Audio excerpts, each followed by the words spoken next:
Translation and purport by His Divine Grace, A.C. Bhaktivinoda Swami, Srila Prabhupada. The hairs on his body are the cause of all vegetation, particularly of those trees which are required as ingredients for the sacrifices. The hair on his head and face are reservoirs of all the clouds, and his nails are the breeding ground of electricity, stones and iron ore. Purport. The polished nails of the Lord generate electricity, and the clouds rest on the hairs of his head. One can therefore collect all sorts of necessities of life from the person of the Lord, and therefore the Vedas affirms that everything that is produced is caused by the Lord. The Lord is the supreme cause of all causes.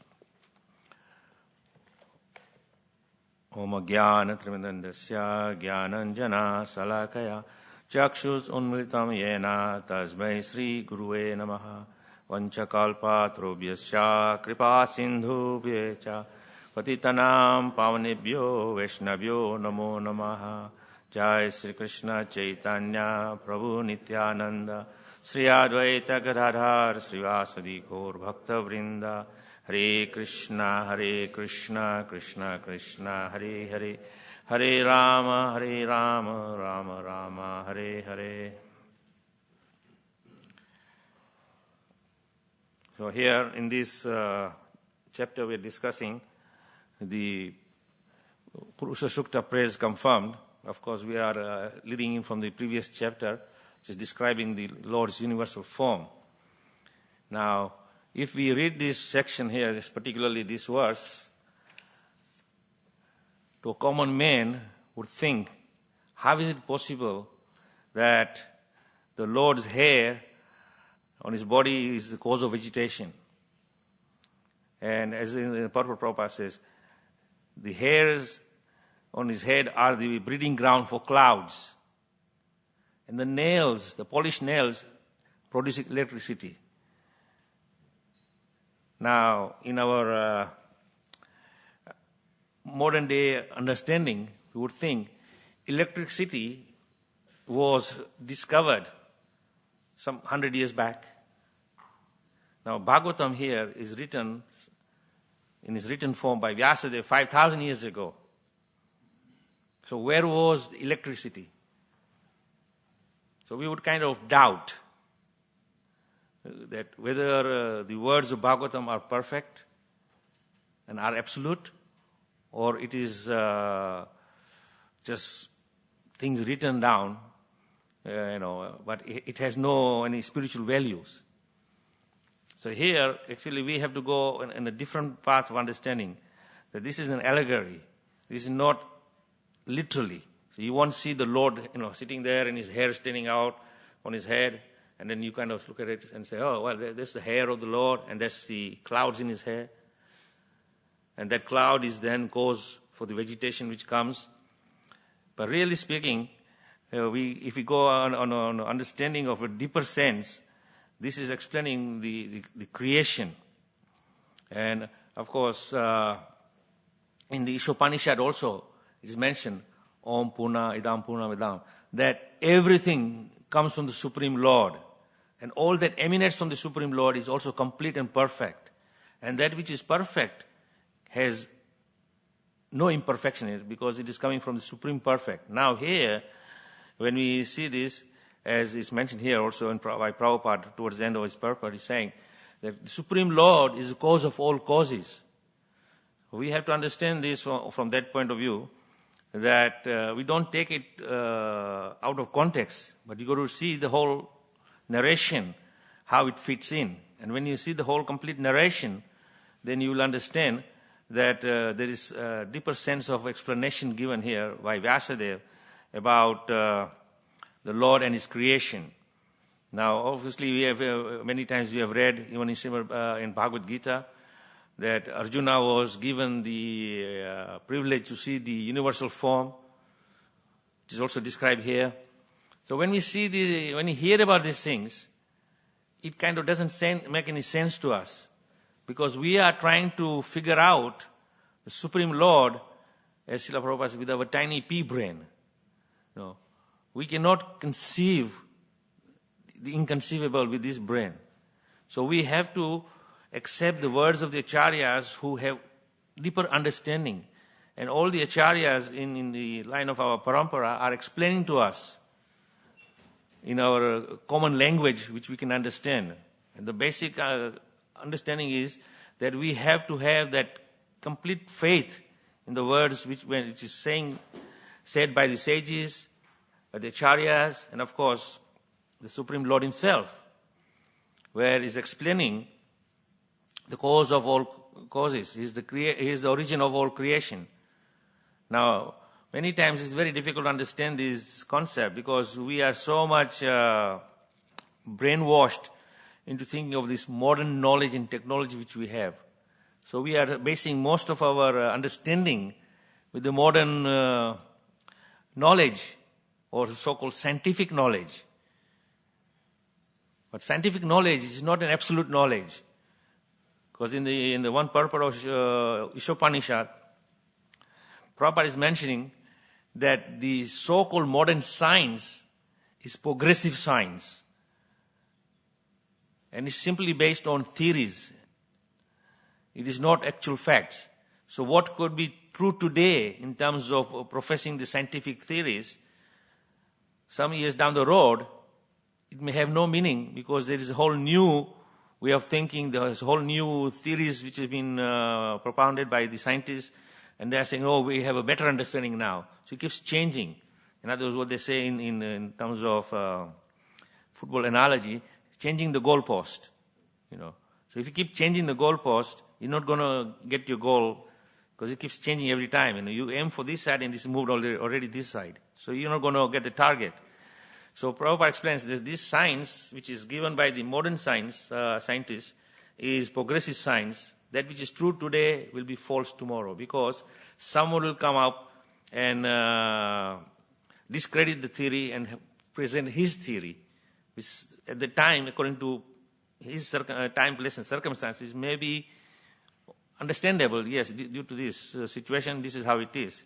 For example, if someone had told you, say, 70 years ago, that in the future we'll have satellites floating all around the earth, and these satellites will be the means of modern communications, and they'll be walking around with a tiny little phone, which not just communicates, but it can do many things besides just communication. The phone is for communicating, giving message or receiving message, but then you have small tiny computers inside which has ability to work as a small computer. At the same time, you have many games on it, and they have internet facilities, so you can actually zoom around and see the world through the internet. Now, if someone had told you that 70 years ago, you would think, guys are crazy. It's impossible. But we see it presently, it is possible. Now, in the future, something else will come up. And it will keep changing.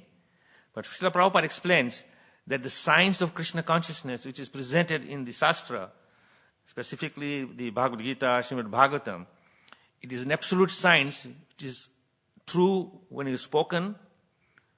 It was true in the past, it is true in the present, and it will be true in the future. It won't change. Just like, we have an understanding now by Prabhupada's mercy that he's explaining this Shastra originally came from Lord Brahma. And Brahma received it from the Supreme Lord himself. And it is passed down in parampara, and it's coming down as it is. And then at some stage, of course, Vyasadeva was thinking that there is a change of age from Dwapara Yuga. Now we are going to Kali Yuga, where men will have short memories, they will be short-lived, and the remembrance capacity will be very little. So whatever we hear today, by the evening we'll forget. So Vyasadeva had put this transcendental knowledge in a written form so that we can access it anytime, every time we need, just go and refer to it, and we can recap it and, refresh our understanding so that we don't forget the essence. The Prabhupada says that this science is absolute, and it is a science to awaken us from our slumber, which we have been going into a kind of a deep sleep in this material world. As soon as we enter the material world, we go into a deep sleep. And that deep sleep then creates dreams. As we all experience in our present day, that, all day you worked hard and go to sleep at night. And then in your sleep, you may have a very peaceful sleep, or you may have a very unrestful sleep. But in between, you may have some dreams, some very pleasant dreams, some very nasty dreams. But it's not a reality, it's a dream. So similarly, when we enter the material world, we go into this deep sleep state, and then we start dreaming about the world we see around. And we accept this world around us as absolute reality. But it is not a reality. It is a temporary manifestations being facilitated our desires to be fulfilled. So we have many, many desires, and the Supreme Lord is, in His mystical powers, is arranging for all our desires to be fulfilled. And He appears as reality. But as soon as we are awakened from our sleeping slumber, as the song of Bhaktivinoda Thakur says, Jeev Jago, Gora Chandra Bole. That the Lord Chaitanya Mahaprabhu is saying, wake up sleeping souls. Understand reality. So when we are awakened to spirituality, then we begin to really understand that this world is an illusion. Now, of course, illusion doesn't mean that it is a kind of a mirage. It is there because, as Prabhupada explains, the material world is a reflection of the spiritual world, but it is perverted. So what we see here is a perverted reflection of the spiritual world. So in other words, Prabhupada gives us a glimpse that the spiritual world is exactly like this place here. It's not different. But only thing is, in this world, we have this sense of experiencing deterioration. Everything deteriorates with time. And as time goes, things change, and it deteriorates, it falls apart, and it starts again, the cycle. As Prabhupada says, repeated birth and death, the cycle keeps going, and everything goes in the cycle. So everything you see around is in that way repeating itself over and over and over. But in the spiritual world, there is no concept of time. It is just linear. Everything is ever fresh and youthful. Now, to understand that concept is impossible for us, because as it's mentioned, that this is achintya, it is inconceivable. So since it is inconceivable for us to conceive this inconceivable understanding or experience, it won't be easy for us to actually relate to it. But if we have faith in the words of Krishna, if we simply follow as Krishna is directing us and guiding us in our path to free ourselves from these misconceptions, then as we are becoming more and more free from our contamination of our material connection and become detached from it, then you begin to realize. This realization will be revealed to you. Now, this knowledge which will be revealed to you is not mundane knowledge, it's spiritual knowledge. And therefore, the spirit soul, when it's free from this illusion of material contamination, can understand and experience this. That is why we hear from the sages, saints, sages, the acharyas who are purified through the process of bhakti, that they can understand this. And then they are actually giving us a glimpse into it. And when we get the glimpse of this, then we have to see that this person is speaking from a very realized point of view. So in this case, we are very fortunate to have the A.C. Bhaktivinoda Swami Prabhupada purports to all the translations he has given us. And this is Prabhupada is speaking from a very high realized position where he is experiencing this. Now for us, we may not experience it, but if we keep following the process, then eventually we will come to that level of realization. Now realization is not something is overnight. It comes in small doses. Just as you can digest it. If you get an overdose of something, you won't be able to digest it. So Krishna sees individual person and says how much they are free from this material illusion.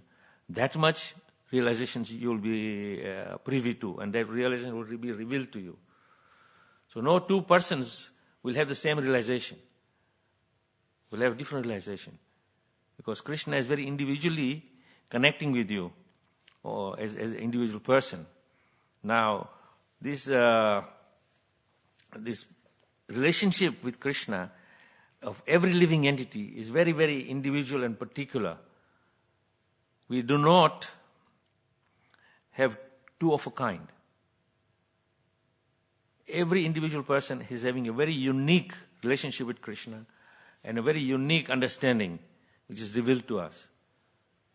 That is the greatness of the Supreme Lord, that how He can interact with every living entity, very individually. Now we are also kind of living in a very kind of closed world here, thinking that this world is everything. There is nothing beyond. But of course, Scriptures gives us very much a different picture. There are many, many universes, and each universe is filled with many, many thousands of millions of living entities, experiencing all kinds of different things. Just yesterday I was listening to one lecture by Prabhupada, and Prabhupada said that we look at the sun, and sun according to Scripture, and also the modern scientists have confirmed, is 93 million miles away from the planet Earth. But the heat we feel here in the summer is tremendous. Of course, unfortunately, we cannot feel that full impact of the heat. If you're in India and you get 45, 50 degree temperatures, you'll understand how hot the sun is. So here in England, we don't get 45 degree temperature, but we do get 25 to 28 degrees, and still that is uncomfortable for us.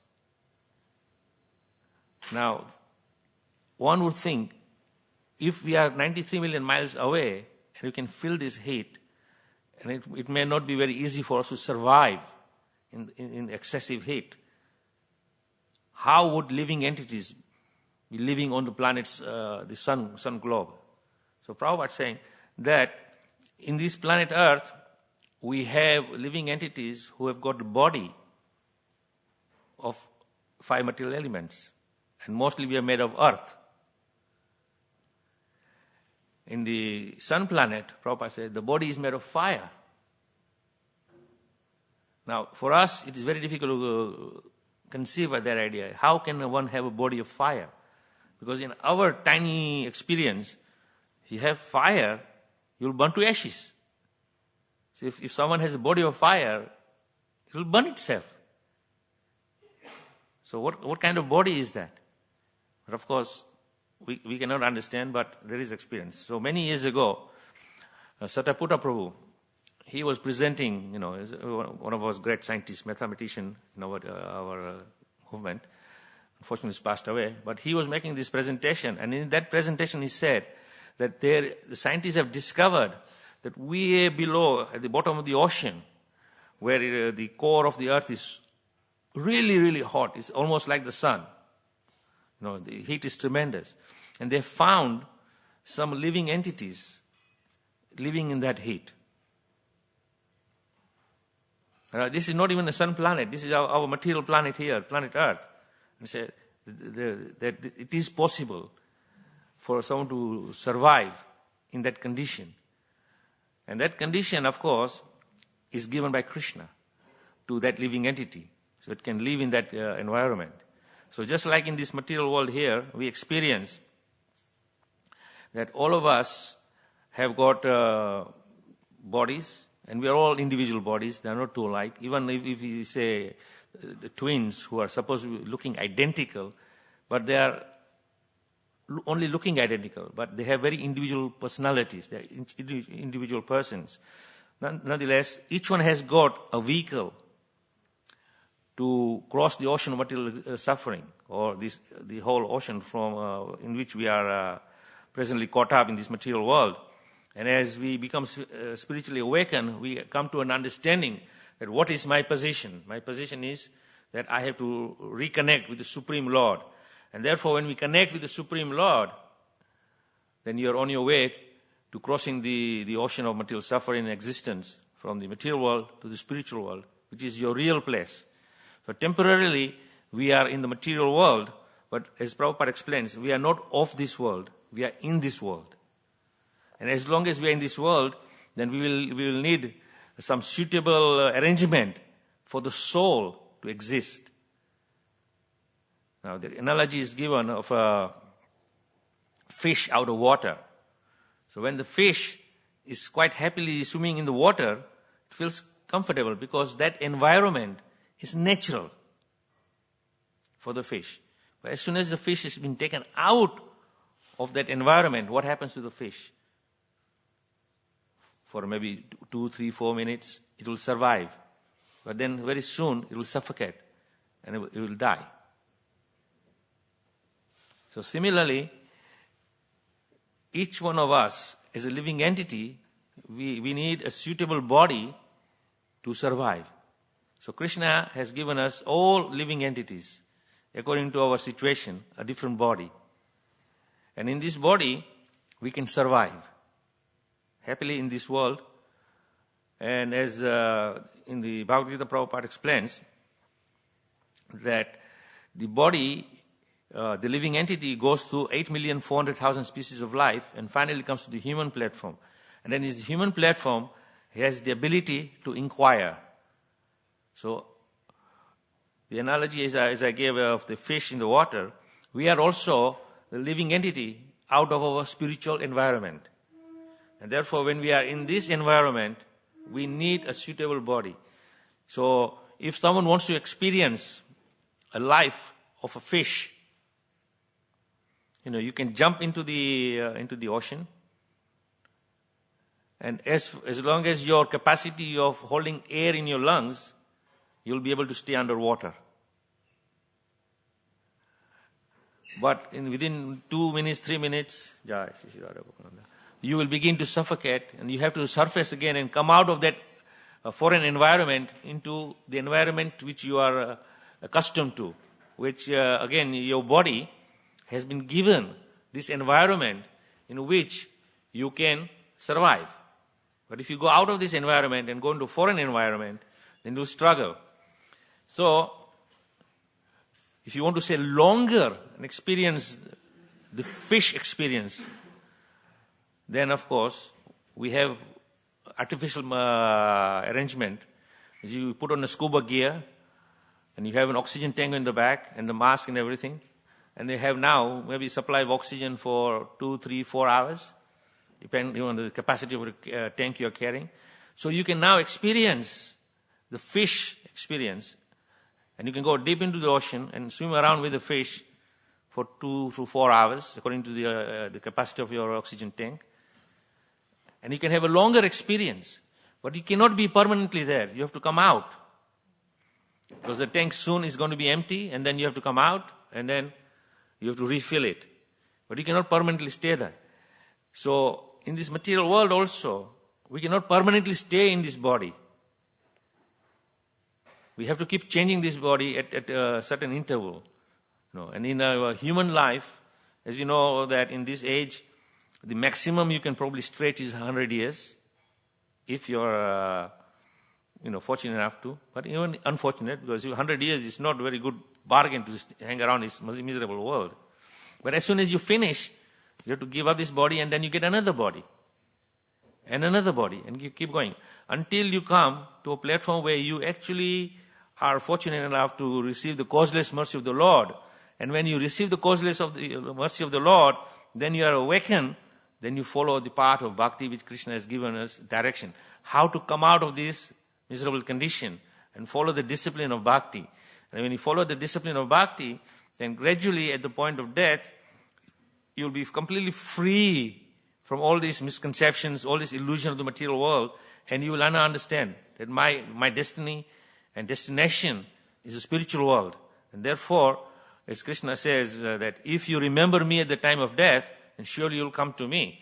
So, all arrangements are made, and specifically in this purport, when Prabhupada is saying that all facilities are given here for our sustenance by the cause of all causes, the Supreme Lord. So, All the facilities are given to us to come out of this world, not to stay in this world. Unfortunately, because we don't have the true knowledge and understanding, we prepare ourselves to stay longer and longer in this world and try to make ourselves comfortable. But no matter how much comfort you make, it's not going to be sufficient. Now, we have seen some very rich people. They're endowed with wealth which they can purchase all the comforts of life. Now, after purchasing all the comforts of life and making all arrangements, and he feels a little poorly, so he goes to the doctor. And the doctor analyzes his disease condition and says, well, I have bad news for you. You have cancer. And your body is being eaten up by these cancerous cells, and it's going to be very painful as you approach the end. And he says, well, but I have money. I have all the luxuries. I have all the comforts. Give me this. Free me from this. Nobody can be freed. So in other words, you may get everything possible in this material world for your comfortable life, but eventually that pain is going to come, and that pain will then, be the end of your demise, and then you'll have a painful death. And even after a painful death, at the point of death, you are in tremendous pain and you think, you don't think of Krishna. Because all your life, you have never thought of Krishna. So what do you think about is all the wealth you've accumulated, my property, my money, my wife, my children, my car, my this, my, and then you come back again. So when you come back again, what happens? Start all over again. And then we are fortunate enough, the great saintly person comes like Srila Prabhupada. He says, wake up, sleeping souls. I'm going to show you how to come out of this miserable condition. And then he gives us the process of bhakti, and we follow that, then we will successfully come to the end. As Prabhupada says, all you have to do is simply try and practice remembering Krishna every day. And then, of course, we have a very simple process of remembering Krishna. The more we chant, the more we can remember him. And we're conditioning our mind to remember Krishna. And at the time of death, Krishna will come to you, and then you will remember Krishna, and automatically you'll be transported from this world into the spiritual world, where we'll be in the natural environment. As I said earlier on, take the fish and put it back in the water. The fish is quite happy in the water, because that is his natural environment. So for us, when we are transported from this material world into the spiritual world, we become very happy, just like fish in the water. We feel the living entity, the spirit soul, in the spiritual environment, where you can now experience that your eternal Swarupa, which is explained in the Bhagavad Gita, that being part and parcel of the Supreme Lord, we are also of the same nature as the Supreme Lord, Sat Chit Ananda Vigraha. So we have the same eternity, we have same potency of understanding knowledge and experiencing blissfulness. But we are trying, as I said, to do the same thing in this material world, which is a foreign environment, which will not give you the full experience of Sat Chit Ananda. We all want to live forever. We don't want to die. So, that's why we go for medical help and say, please help me out of my disease condition, so I'm healthy and I can live for longer. And scientists are giving us a false hope. If not today, tomorrow, science is going to progress.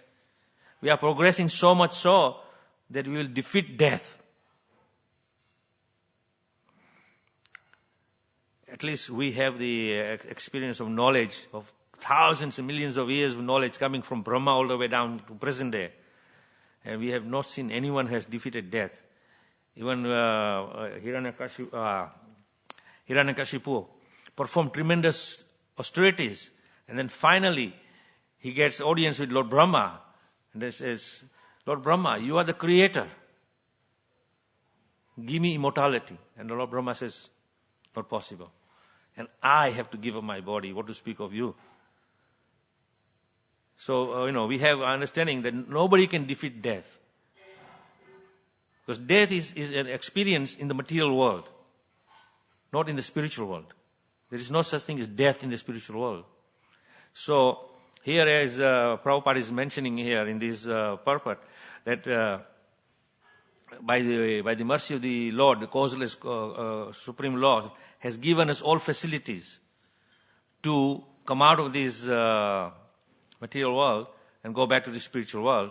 So we simply have to follow in the words of the spiritual master, and with faith, sincerely practice, and eventually we will come out of this misconception or illusion of material life is everything.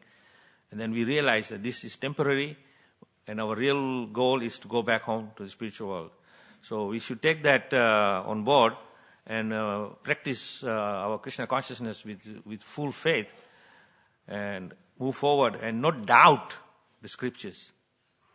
Because there is that tendency to doubt the scriptures because we may not have a clear understanding. As I said in the beginning when I read this verse in the purport, it's very difficult to comprehend this concept that the hair of the Lord is the sitting place of the clouds, and then clouds is the cause of the vegetation which we get.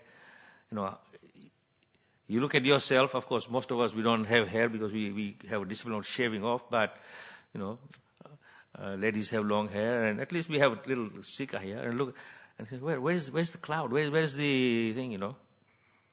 You look for this, and we can't see it here, and you say, what about the Lord? So then you come into the temple room, and you see beautiful Gokulananda with nice long locks of hair, and try to figure out, where's the clouds in there? Well, as I said, it is not literal description. It is an allegory.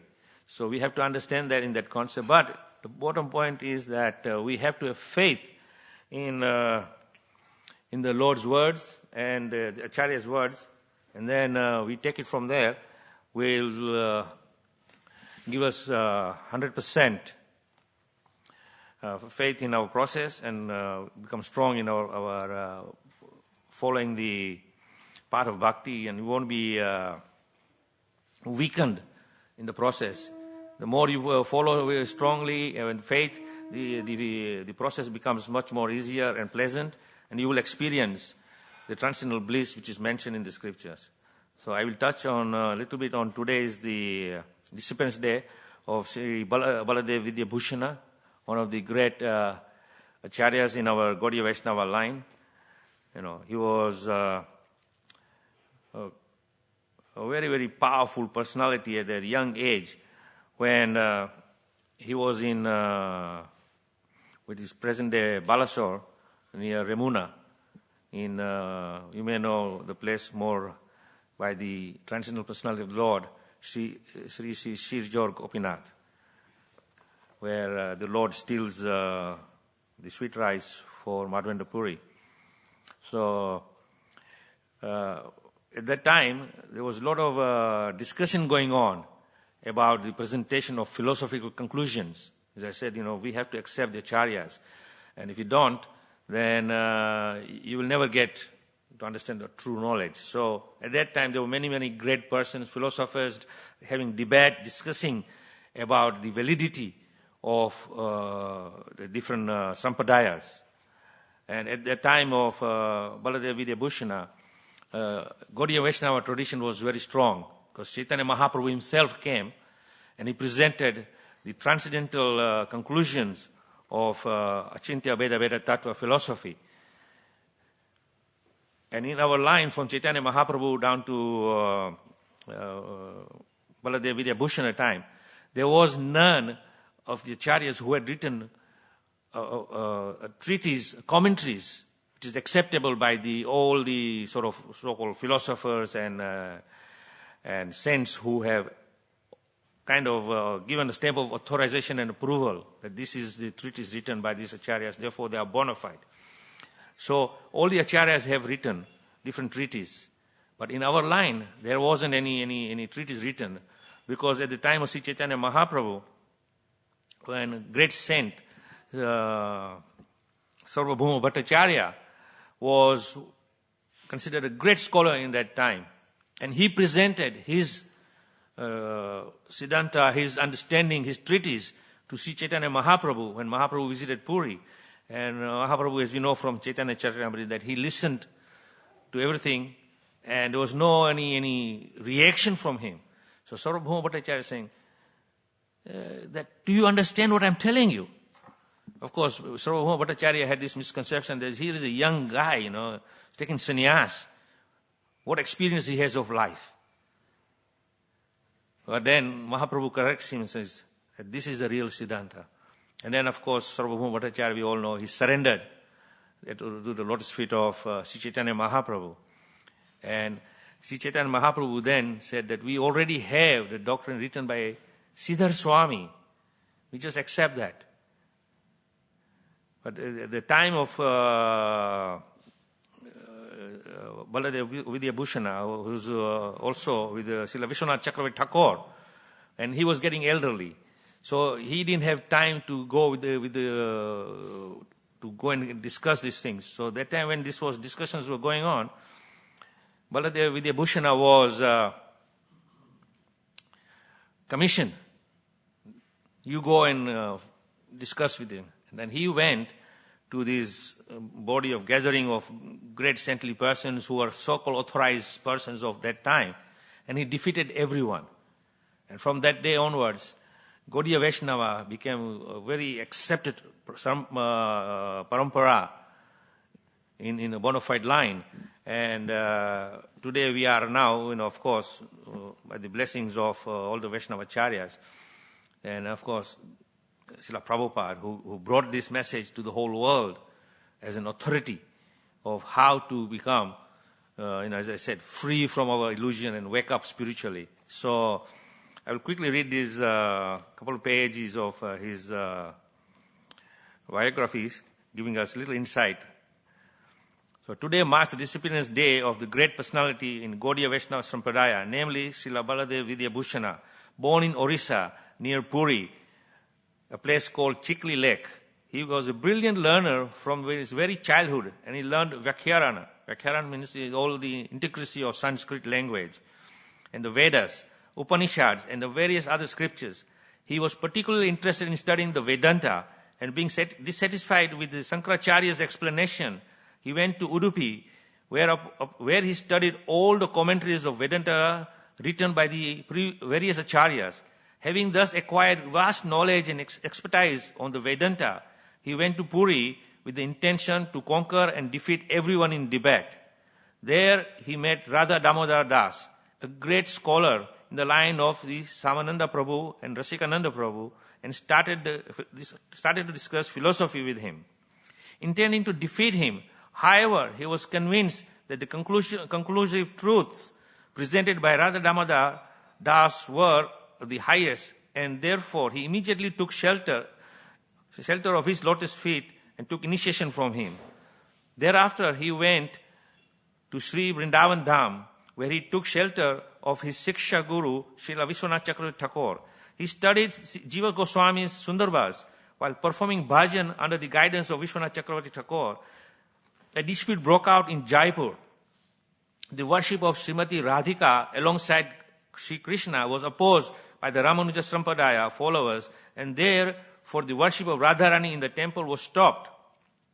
The Ramanuja Sampradaya, which propounds Vaidya Bhakti and Varnashram Dharma, challenged the Gaudiya Vaishnavas and put three challenging questions before them. Firstly, they objected to the worship of Srimati Radharani alongside Krishna, as they were not married. Secondly, they stated that Srimati Radharani's name is not mentioned anywhere in the Shastras. And thirdly, they claimed that the Gaudiya Vaishnavas were not a Sampradaya, as there are only 4 Vaishnava Sampradayas, and the Gaudiyas are not in any one of them.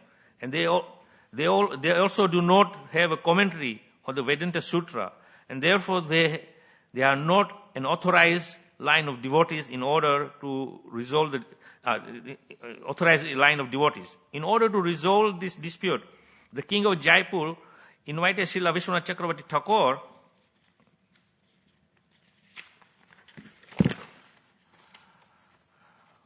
who was the most prominent Gaudiya Vaishnava at that time. But due to his old age and the fact that he had taken Kshetra Sannyas and he would not go out of Vrindavan, he sent his disciple Baladev Vidyabhushana and another devotee to Jaipur to address the assembly and solve the dispute. In Jaipur, Baladev Vidyabhushana quoted many Puranas, Vedas, Upanishads and Srimad Bhagavatam, proving the position of Srimati Radharani as Samasundar's eternal consort and his Ladini Shakti. He also described the pastimes when Lord Brahma stole all the cows and cowherd boys, and Krishna expanded himself, and at that time he married all the Braja Devis in his expanded form as the cowherd boys. In this way, he proved the exalted position of Srimati Radharani. However, the opposing party argued that the Gaudiya Vaishnavas were not under any proper sampradaya. Sri Baladev Vidyabhushana then proved that the Gaudiya Vaishnavas are in the line of Sri Madhvacharya. They then argued that the Gaudiya Vaishnavas did not have a commentary on Vedanta Sutra, and therefore they did not accept anything that he had said. He then said that he would present a commentary to prove the authenticity of the Gaudiya Vaishnavas. He then prayed to Govinda Dev, and with his mercy, he was able to write the commentary on the Vedanta Sutra. Since the commentary was spoken directly by Govinda Dev, which Baladev Vidyabhushana wrote, therefore this commentary was named Govinda Bhashya. After having thus defeated opponents in the debate and proving the exalted position of Srimati Radharani as Krishna's eternal consort, he re-established the worship of Srimati Radharani and Govinda Dev and proved Gaudiya Vaishnava line to be pure Vaishnava Sampradaya under Madhvacharya. If not, Sri Baladev Vidyabhushana, the Gaudiya Vaishnava Sampradaya would never have been accepted as bona fide, and therefore we are eternally indebted to him. On this day of his disappearance, we pray to him to bestow Krishna's blessings and prema upon all of us. So on that note, I will stop here. Yes, Prabhu.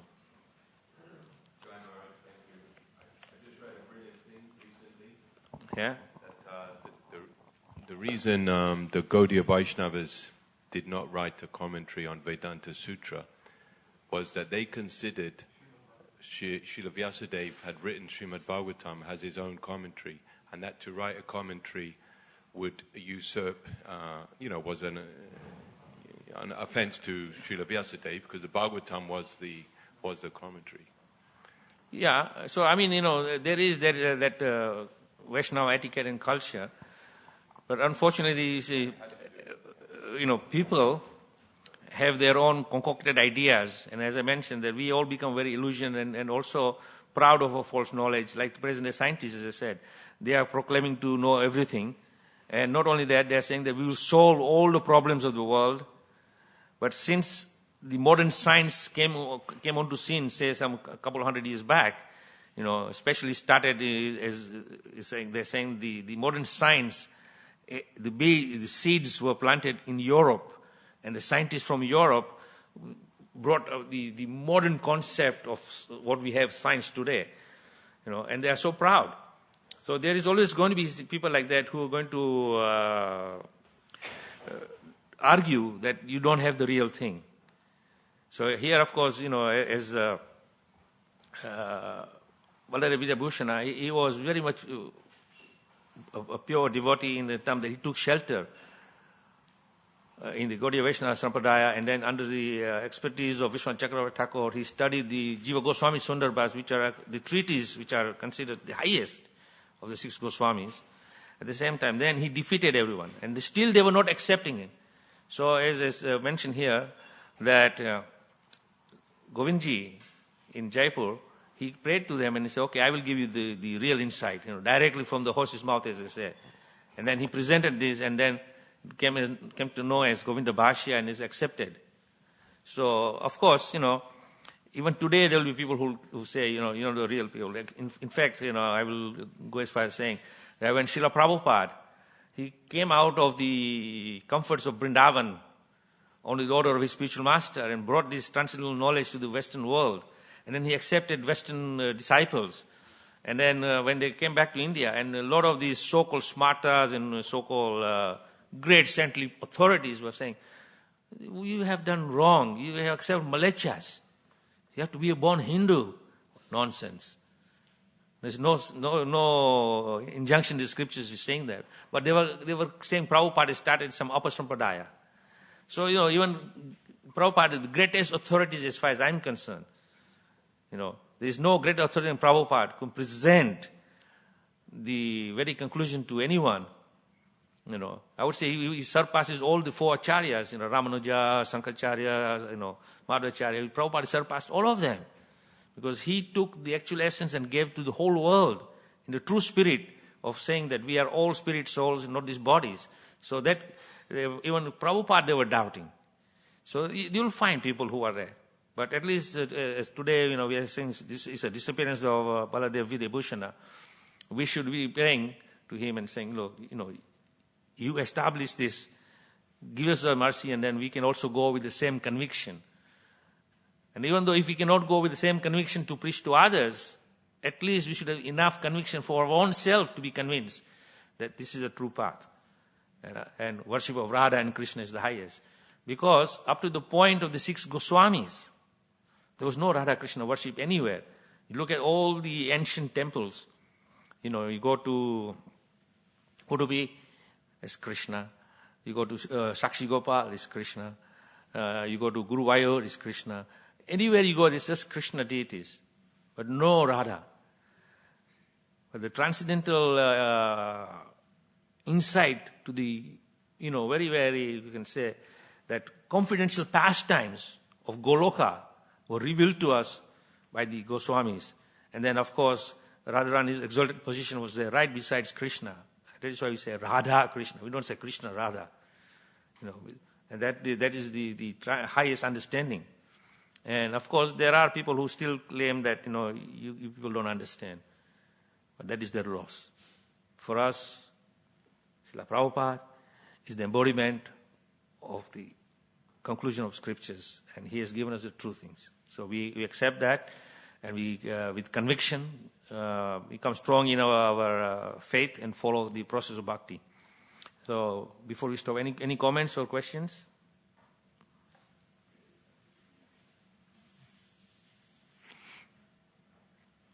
When the soul becomes materially conditioned,